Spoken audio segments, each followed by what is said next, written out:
జరిగింది, గోపాలునికే పాఠం చెప్పే యోగం దక్కింది.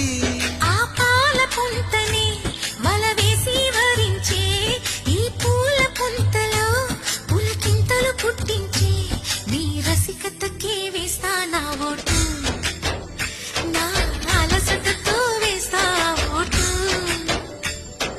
చిన్నగా చిన్నగా చిన్నగా మది కన్నులు విప్పిన కన్నెగా ఈ మగసిరికే